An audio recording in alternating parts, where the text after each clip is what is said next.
Shalom, damai di hati. Kembali bersama dengan saya, Pendeta Muda Maruli Pongilatan, dalam suatu program yang dirancang oleh Departemen Sekolah Sahabat Dewasa Jemaat Taman Harapan, Jakarta, di mana kita akan meringkaskan pelajaran-pelajaran Sekolah Sahabat Dewasa.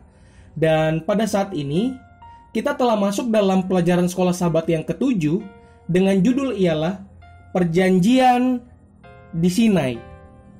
Dan sebagai ayat inti dalam pelajaran Sekolah Sahabat saat ini terdapat dalam Keluaran 19 ayatnya yang keempat yang berkata, "Kamu sendiri telah melihat apa yang kulakukan kepada orang Mesir dan bagaimana aku telah mendukung kamu di atas sayap Raja Wali dan membawa kamu kepadaku."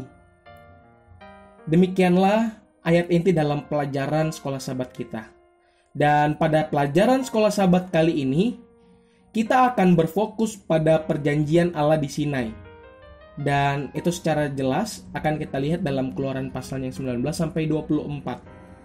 Di mana senter dari pelajaran kali ini ditujukan secara langsung melalui kehidupan Musa yang begitu spesial.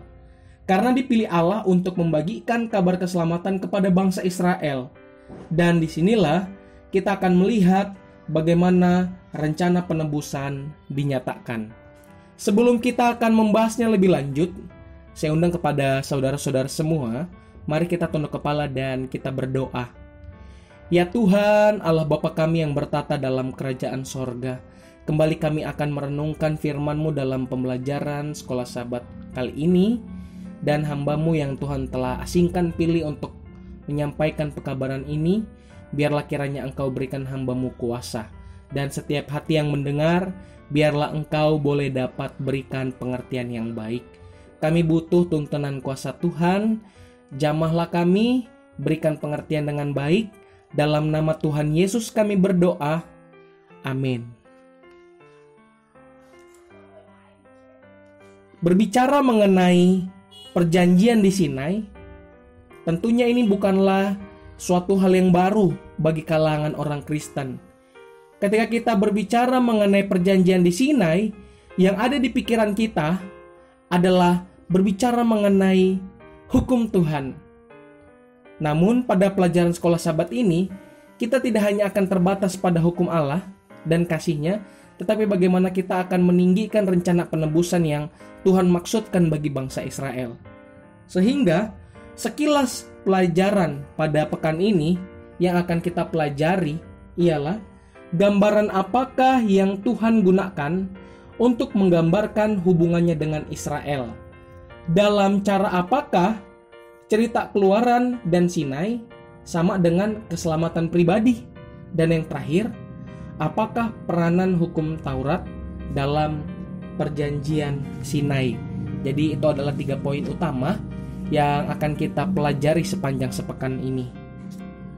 Berbicara mengenai tentang kehidupan bangsa Israel, kita tahu bagaimana kehidupan Israel ketika di tanah Mesir, mereka telah tenggelam dalam kekafiran orang Mesir. Dan ini terjadi cukup lama seperti itu. Mereka tidak lagi hidup selaras dengan apa yang Tuhan mau. Akan tetapi, gambaran-gambaran inilah yang menandakan bahwa Allah kita sangat mengetahui keadaan kita yang tak berdaya. Allah tahu kala itu bangsa Israel tidak berdaya dan Allah mau untuk menyelamatkan bangsa ini. Sehingga disinilah dimulainya rencana keselamatan dinyatakan bagi bangsa ini. Ya, rencana untuk bagaimana mengeluarkan bangsa ini dari perbudakan di tanah Mesir. Di dalam Mazmur 103 ayatnya yang ke-13 dan 14, di situ digambarkan bagaimana Allah memiliki gambaran seperti burung Raja Wali dan orang tua yang menjaga anaknya. Kita merasakan kepedulian Allah untuk kebaikan kita. Lembut, mendukung, melindungi, dan mendorong kerinduannya adalah membawa kita pada kedewasaan penuh. Allah kita begitu sangat baik dan perhatian kepada kita. Sama seperti orang tua kita yang mengasihi kita. Tapi kasih Allah jauh melebihi itu semua. Menjadi perhatian Allah kepada kita dan perhatian kita terhadap satu sama lain. Menjadi pertanyaan, bagaimana seharusnya kepeduliannya bagi kita dapat mempengaruhi kepedulian kita kepada orang lain.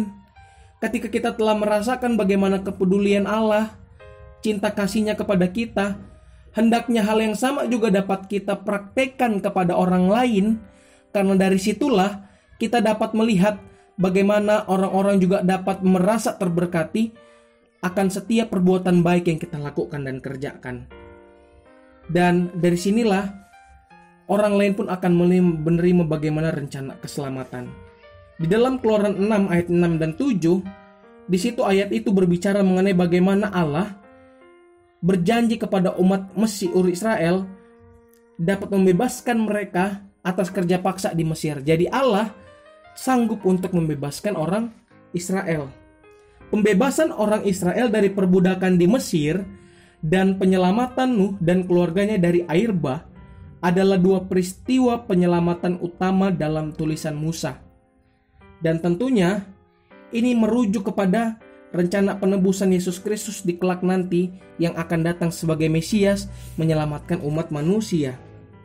Kita akan lanjut kepada perjanjian di Sinai. Di dalam perjanjian di Sinai ada aspek-aspek penting yang akan kita bahas pada pelajaran sekolah Sabat ini.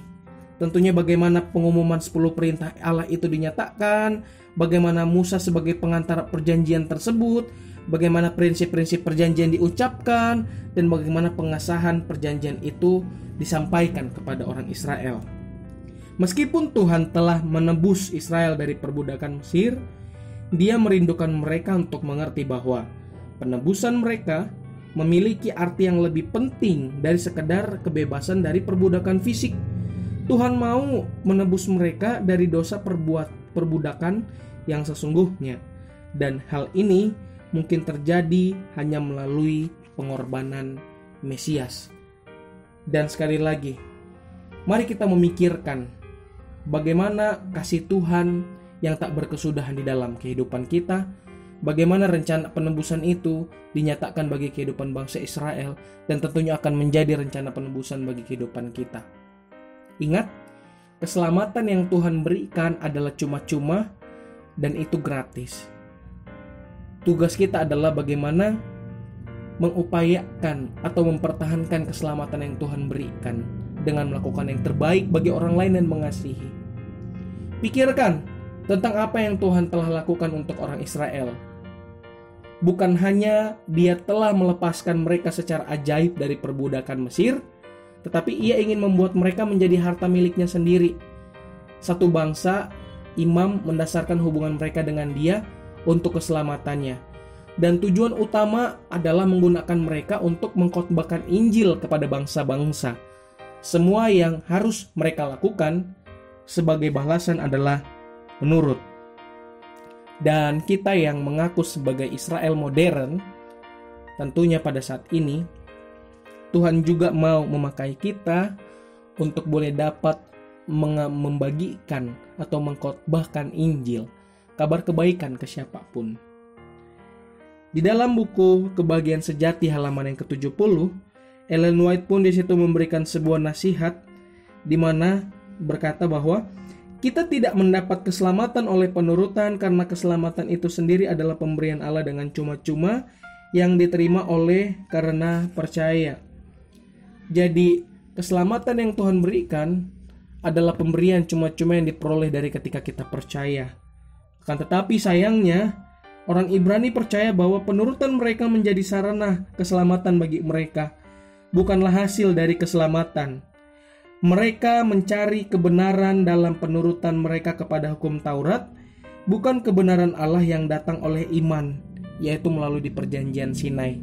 Jadi orang Ibrani mengklaim bahwa mereka harus melakukan perbuatan baik untuk mendapatkan keselamatan. Dan tentunya ini adalah merupakan pandangan keliru. Yang sebenarnya adalah keselamatan itu diberikan oleh Allah dengan cuma-cuma. Dan tugas kita adalah ketika kita menerima keselamatan itu, maka kita harus berbuat baik. Bukan kita berbuat baik untuk mendapatkan keselamatan, tetapi karena saya telah diselamatkan oleh Allah, maka saya harus berbuatan baik. Inilah yang dinamakan dengan perjanjian yang dibentuk Allah dengan orang Israel di Sinai adalah perjanjian kasih karunia. Sehingga perjanjian itu adalah gratis dan harganya lunas dibayar oleh pengorbanan darah Yesus itu sendiri.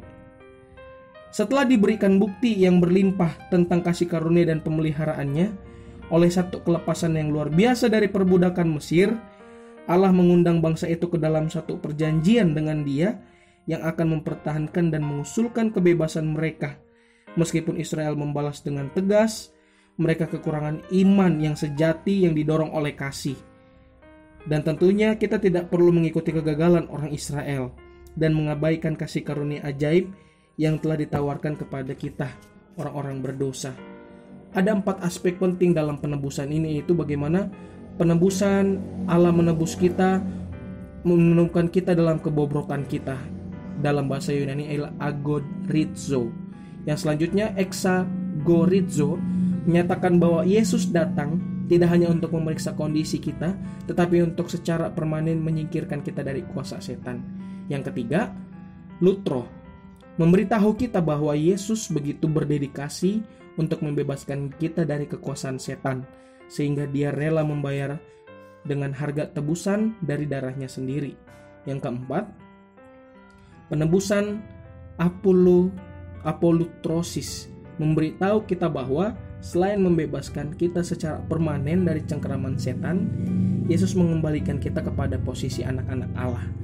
Demikianlah ringkasan pelajaran sekolah Sabat yang bisa saya bagikan, dan sebagai kesimpulannya adalah bahwa bukanlah iman dan perbuatan, bukanlah iman atau perbuatan di dalam keselamatan, melainkan kasih karunia, dan itu adalah iman yang berbuat. Kita mengungkapkan iman kita dengan perbuatan kita. Pada kenyataannya, perbuatan dapat dan memang memperkuat iman. Jadi karena kasih karunia itulah kita dapat selamat. Bukan karena kita bekerja keras, bukan karena kita berbuat baik, tetapi keselamatan itu adalah cuma-cuma. Dan sekarang bagaimana kita boleh dapat mempertahankan kasih karunia yang Tuhan berikan. Saya akan tutup dalam kutipan Ellen White dalam Faith and Works halaman 20 yang berkata, jika iman dan perbuatan membeli karunia keselamatan bagi siapapun, maka pencipta berkewajiban kepada ciptaan itu. Inilah kesempatan bagi kepalsuan untuk diterima sebagai kebenaran. Biarlah kiranya kita yang telah ditebus oleh Allah dapat menjadi terang dan teladan bagi siapapun. Dan kita dapat membagikan kabar Injil keselamatan kepada orang lain, sehingga segeralah Yesus datang yang kedua kali, kita dapat diangkat dan diselamatkan untuk melihat kerajaan kemuliaan kekal itu sampai selama-lamanya. Bukankah Anda rindu untuk melihat kerajaan sorga? Saya pun rindu untuk melihat kerajaan sorga. Mari kita berdoa. Terima kasih Tuhan, kami telah mempelajari pendalaman Alkitab dalam pelajaran sekolah Sabat ini melalui ringkasan-ringkasan yang telah kami dengarkan tadi. Bagaimana kami kembali diarahkan atau kembali kami diingatkan betapa penebusan yang Engkau berikan begitu sangat mahal, namun Engkau telah membayar itu dengan lunas oleh karena darah-Mu. Dan sekarang Tuhan, mampukan dan sanggupkan kami untuk menerima setiap kasih karunia yang Tuhan berikan dan mampu menghargai itu dengan baik. Biarlah kami dapat menjadi Israel modern yang dapat membagikan kabar Injil keselamatan kepada siapapun. Inilah menjadi doa dan harapan kami di dalam nama Tuhan Yesus. Kami berdoa dan mengucap syukur. Amin.